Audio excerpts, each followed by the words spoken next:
जानांगौआ दिनैथ' मोनसे रोखा बिदिन्थि जाबाय जे माने बिपिएफ बिजेपि आरो एजिपि जयैनो दिनै आंनि नमिनेसन होनायाव बाहागो लाफैजोब्बाय आरो आं सानो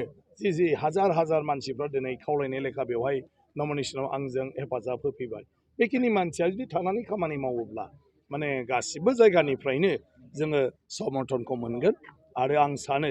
जिहेतु बिटिसिआव हाग्रामा महिलारि मानव गेदेर बिथांनि दैदेननायाव बिपिएफ आरो बिजेपिनि सरकार आरो आसामावबो मानव गेदेर डक्टर हिमन्त बिश्व शर्मा बिथांनि दैदेननायाव एनडिए सरकार जागोना खातां जाबाय खारन कंग्रेसफ्रा दिनै जोबस्रांबाय बिसिनि जितु एलायन्समोन बे एलायन्सफ्राबो फ्राय बायस्रांजोबनाय बायदि गतिके रोखायैनो नुखाबाय जे आसामाव हिमन्त बिश्व शर्मानि सरकार जागोन आरो बिटिसिआव हाग्रामानि सरकारा मानव गेदेर हाग्रामानि सरकारा नोङो दिनै फैबाय थानाय 5 बोसोराव सोलिबाय थागोन थ' रायजोनो जौगाखांनाय नांगौ आरो जेला जौगाखांनाय नांगौ अब्ला माने जायफोर जौगाखांनायनि खामानि मावनो हायो बिसोरजोंनो थानानै रायजोआ खामानि मावगोन ओंखायनो आं सानो जे रायजोआ दा खुनु दिन माने सरकारनि हेंथायै माने थांनो गोसो जाया सरकारनि सापर्टआवनो थांगोन आरो दानि सरकारा लामा दालां स्कुल इउनिभारसिटि माने इरिगेसन गोबां बेबायदि खामानि मावदों नाथाय बिनि अनगाबो नखर नखर जौगाखांनो हानाय बायदि दिनै सरकारा खामानि मावदों हिमन्त बिश्व शर्मानि दैदेननायाव जे रेशन कार्डनिफ्राय लानानै दिनै निजुत मयना जोंनि फरायसुलिफोरनो रांखान्थियारि मदद होनाय बाबु आसनि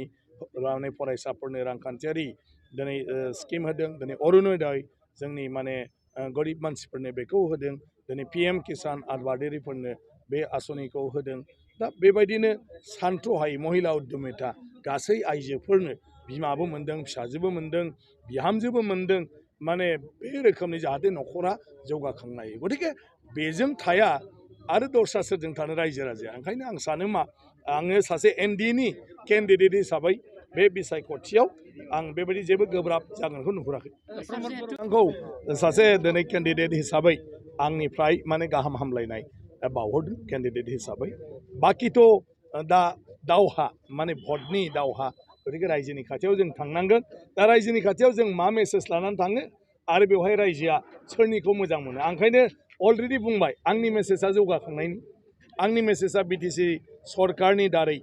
माने तामुलपुरखौ जौगाखांहोनाय आरो हिमन्त बिश्व शर्मा बिथांनि दारै एनडिए सरकारनिफ्राय तामुलपुरनि जौगाखांनाय जोंहा दिनै तामुलपुरा जिल्ला जाबाय नाथाय अफिसफ्रा आदालतआ जाजोबाखै बेखौ आहा खालामनांगौ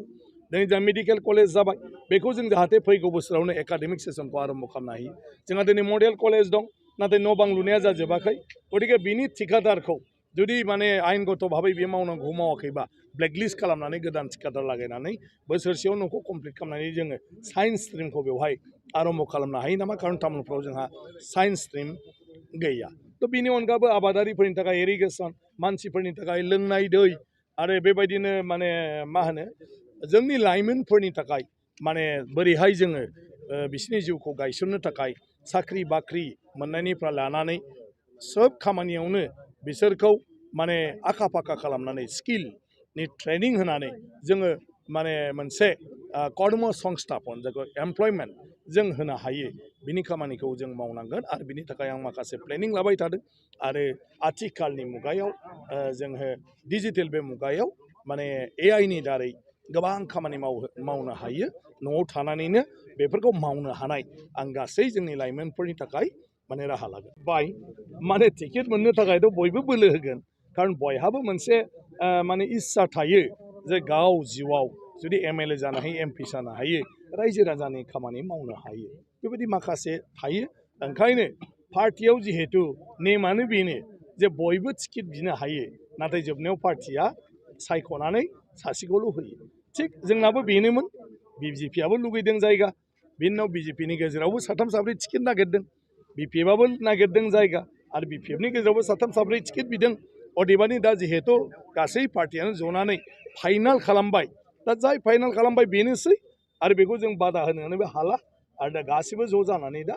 देरहालांहोनायनि खामानि मावनांसिगौ गतिके बे राजखान्थियाव मोनसे मिथिंगायारि जाथाय आरो नेचारेल बे जाखायो आरो जाय सिरि जनानै थायो बेलाय अबावथो मोननो ओंखायनो एसे दावराव दावसिबो खालामनांगौ